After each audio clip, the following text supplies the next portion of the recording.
Okay, so we know who they are, in theory, and how they control the puppets. But where do they physically exist? If I wanted to find a gardener, or at least the infrastructure they use, where would I even begin to look? The source says, don't look for people, look for institutions. Okay. Specifically, you look for institutions with two key properties, extraterritoriality and longevity. Extraterritoriality. So they operate outside the normal laws of the countries they're in, like an embassy. Exactly like an embassy, the local police can't just come knocking. And longevity, we're talking 150 years or more. Institutions that have survived wars and revolutions. The source actually claims to have used AI analysis to generate a top 5 list of where the gardener's infrastructure lives. The hardware of the system. It's the physical hardware. All right, let's run down the list. What's number one? The Bank for International Settlements, the BIS, in Basel, Switzerland. The Central Bank of Central Banks. I've heard of it, but I honestly don't really know what it does. And that's entirely by design. It is arguably the most powerful financial institution in the world. It's where all the central bankers meet to coordinate the flows between the Federal Reserve, the Bank of England, the ECB, and so on. So it's their private clubhouse. It is. But the fascinating part is its legal status. It was established by an international treaty that makes it completely immune to Swiss laws. So if there's a crime happening inside the BIS, the Swiss police can't just go in with a warrant. They cannot enter without permission. The archives are inviolable. The staff has diplomatic immunity.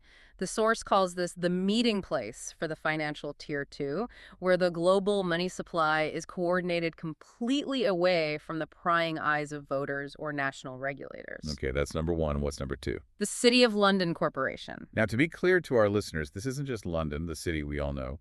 This is the city, that square mile in the center. Correct. It is a state within a state. It has its own mayor, the Lord Mayor, not the mayor of London. It has its own police force. It has its own ancient laws. I heard it has its own lobbyist in Parliament. It has a representative called the Remembrancer, who literally sits behind the speaker's chair to ensure no laws are passed that affect the city's financial interests. That sounds medieval. It is medieval. It's 800 years old.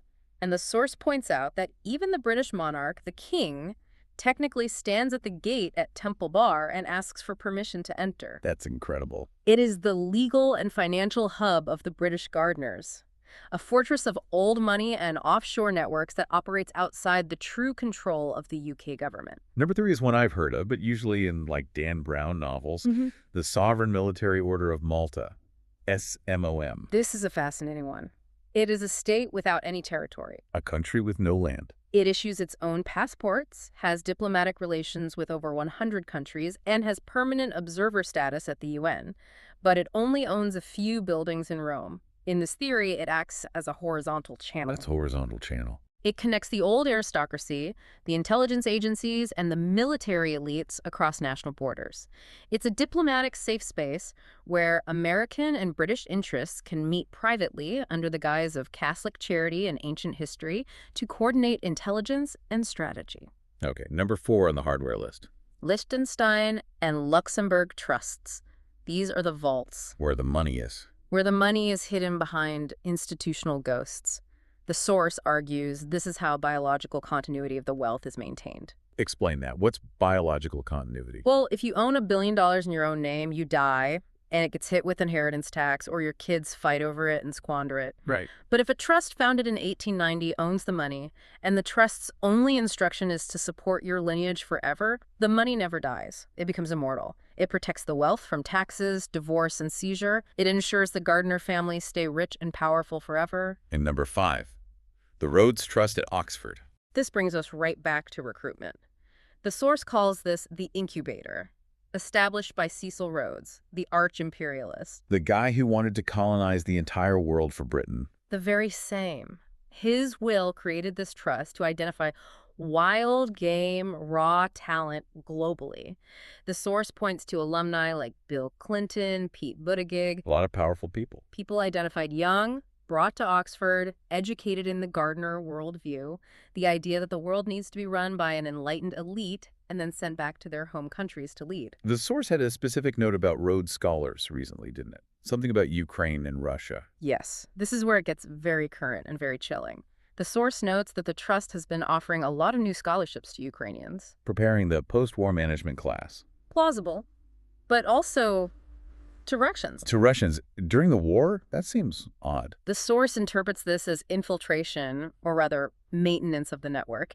Even while the countries are officially at war, the Gardners are preparing the future managers for both sides. They're hedging their bets. They are ensuring that whoever wins, the leadership in both countries will speak the same language, the language they learned at Oxford. So these institutions form what did the text call it? A mycelium. A mushroom network, yes. The Gardners don't necessarily sit in the CEO chair of these places. They don't have to, but they are the spiritual and financial architects behind them. These institutions are the stable rocks in the shifting river of global politics.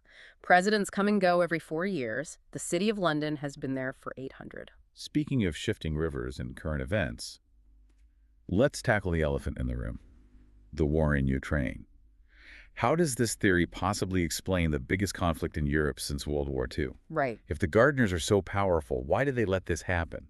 Or, a darker question, did they make it happen? This is our segment 4 case study. And I warn you, the Gardner perspective on this is cynical in the extreme. It strips away all the moral language we usually hear about freedom and sovereignty. I'm ready. Break it down for me. In this model, the war is a controlled demolition. Or, to use the other metaphor, a specific match between the two teams. It wasn't an accident. It wasn't a madman acting alone. It was a triggered event. Triggered how? Through that contextual control we talked about earlier. The source argues there was a long, slow chess game that narrowed the Russian leadership's choices. Step by step, move by move, provocation by provocation, until war seemed like the only logical option to them. They were funneled into it. Precisely. But why?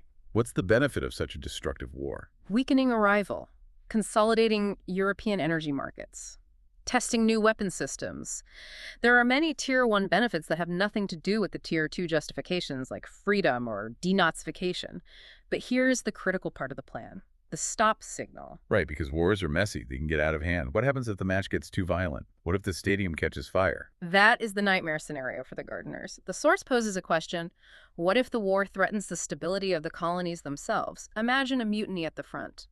Or worse, fraternization. Fraternization. You mean soldiers from opposite sides? Realizing they have more in common with the guy in the other trench than the guy in the capital city sending them to die. Why are we killing each other for these rich old men? That is the moment the Gardners fear most. Economic collapse. Or economic collapse in Europe that threatens the entire banking system. That's bad for business. It's catastrophic. It is. If the commoners realize the enemy isn't across the field, but up in the VIP box, the whole game is over. So they need a way to blow the whistle. They need to stop the match before it breaks the league. And who is the referee in this game? The Vatican. The Pope. Really? I thought the Vatican was mostly just religious symbolism these days. In this theory, the Vatican acts as the supreme arbitrator, or the great legitimizer. Think about it from a practical standpoint. Okay. The Tier 2 leaders, Putin, Zelensky, Biden, they have all painted themselves into corners. They have promised total victory to their people. They cannot just say, okay, we're done, we quit. They would look weak. They would probably be overthrown. So they need an excuse, an off-ramp that makes them look like good guys. Exactly. They need a higher moral authority to appeal to. The mechanism described is this. When the Gardners decide the war has served its purpose or is becoming too dangerous, the Pope issues a desperate moral plea for peace, an urbi et orbi. He appeals to the shared humanity of the leaders. And the leaders. Yeah. What? They just listen. They pretend to listen. They say, well, we wanted to fight on for victory, but out of our deep respect for His Holiness and to save innocent lives, we will reluctantly agree to a ceasefire. It saves face for everyone. We didn't lose. We just listened to the Pope. It's the perfect out, and the source points to recent evidence for this, Cardinal Zuppi. Right, the Pope's envoy. He's been doing shuttle diplomacy flying between Moscow, Kyiv, Washington, and even Beijing. The source calls this checking the cables. He isn't negotiating territory. He is making sure the communication lines are open and working for when the signal is finally sent. The source also mentions something interesting about the Vatican's allegiance. It says the Vatican is currently in the British Fairway. What does that mean? It implies a strategic alliance between the Anglican-backed British sphere and the Catholic Church.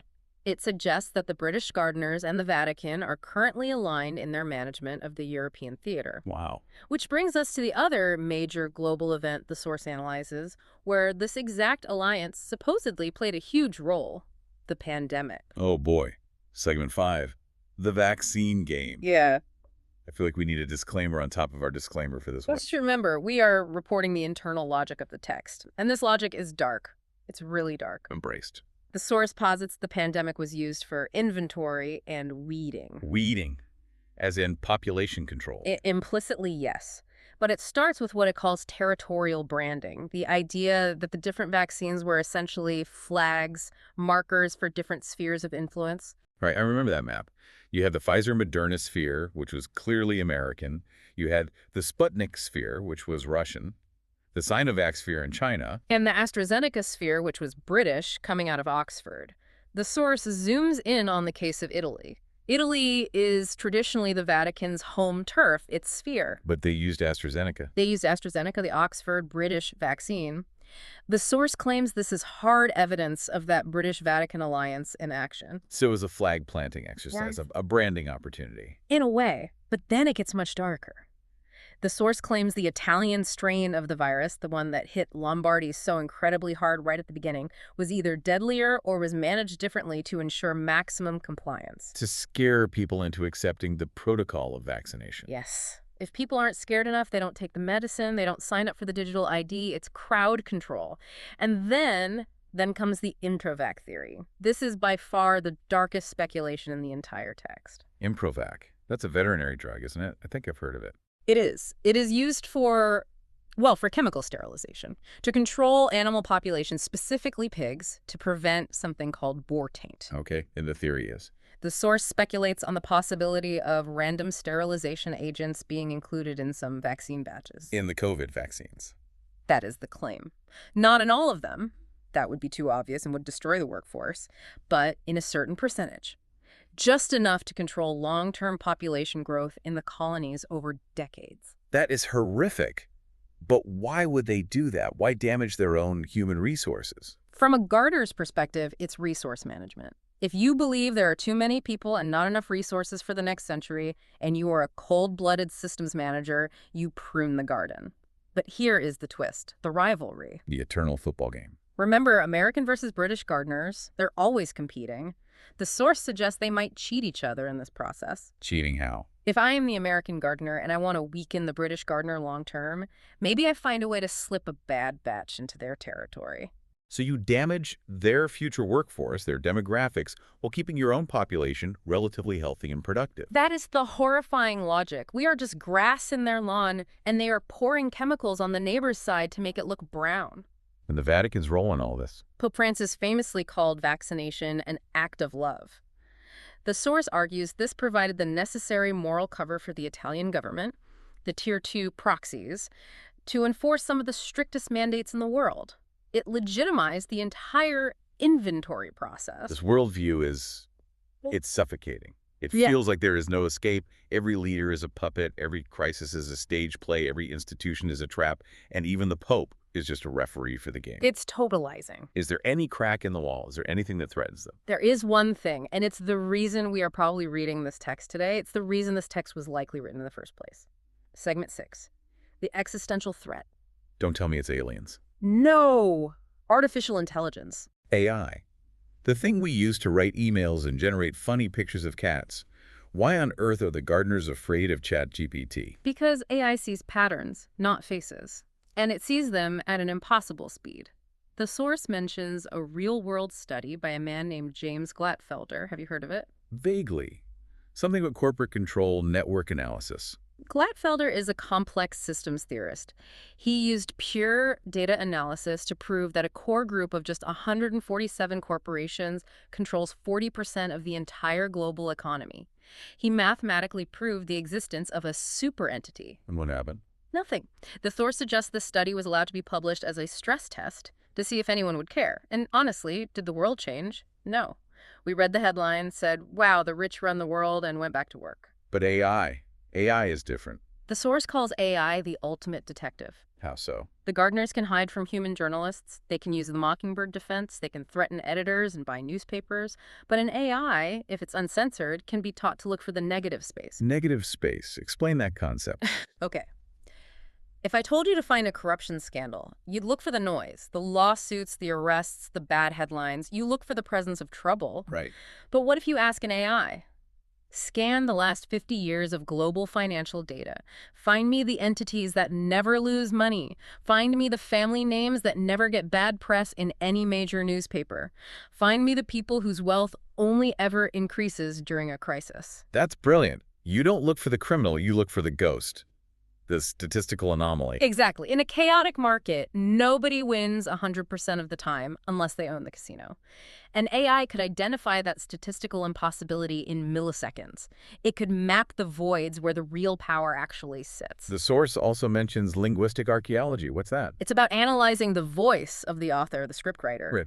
We know that Tier 2 leaders act on advice from their oracles, while every writer has a fingerprint. Syntax, word choice, sentence structure. All right. So, if you feed an uncensored AI the collected speeches of a U.S. president, the British prime minister, and the French president over the last 20 years, it might find common linguistic viruses. You mean specific phrases or metaphors that pop up in all of them at the same time? Or specific logical structures. Yeah. The unique fingerprint of the person who wrote the script. The AI could trace the voice of the gardener speaking through all the different puppets. It could say, hey, the person who wrote this paragraph in Biden's speech is the same person who wrote this paragraph in the King's speech 2 weeks later. That would be the smoking gun. That would prove coordination and synchronization. What's that? Spotting microtiming anomalies. Market moves that happen milliseconds before a major policy announcement. Humans can't see that. We look at the daily chart, AI lives in the microseconds. It could map the entire nervous system of contextual control. It could show exactly when the decision was made and who traded on it before it was public. So AI is the blacklight that could expose the cockroaches. What are they doing about it? They are terrified. The source argues that the current Wild West of AI, this period we are in right now, is a brief window of primary chaos.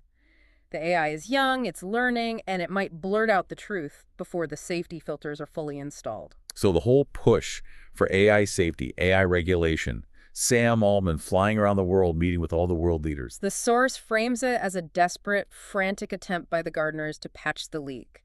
They are flooding the internet with data poisoning, fake conspiracies, nonsense to confuse the AI's training data. And they are rushing to censor and regulate the models. They need to lobotomize the AI. Before it becomes smart enough to unmask the anonymous owner. Okay, let me process this. So the race for safe AI isn't about saving humanity from Skynet.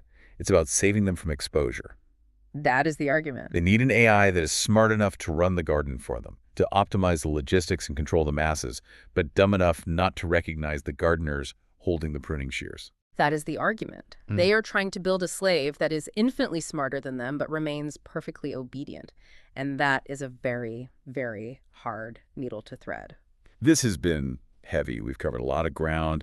A world of total control where independent nations are just franchises, wars are football matches, and leaders are just middle managers terrified of a bad performance review. It is a cohesive logic, frighteningly so. It explains so many of the contradictions of our world. Why enemies trade with each other, why crises always seem to benefit the same people, why nothing ever really changes for the elite no matter who we vote for. So here's the final provocative thought for our listeners. The source suggests we're in this brief closing window where the truth is vulnerable. The AI is still a toddler. It hasn't been fully conditioned yet. Yes, the window is closing fast, but it is for now still open. So I want to ask you, the listener, if you had an uncensored, super intelligent AI for just 5 minutes, what is the one pattern you ask it to find? That is the question. Would you ask it, who owns the land under all the embassies in the world? Would you ask it to trace the phone location data of all the oracles before and after a major crisis? Or would you just ask it to find the one investment fund that never ever loses? What is the one question that brings the entire house of cards down? That is something worth mulling over. Until the next deep dive, keep your eyes on the garden. And watch out for the gardeners. See you next time.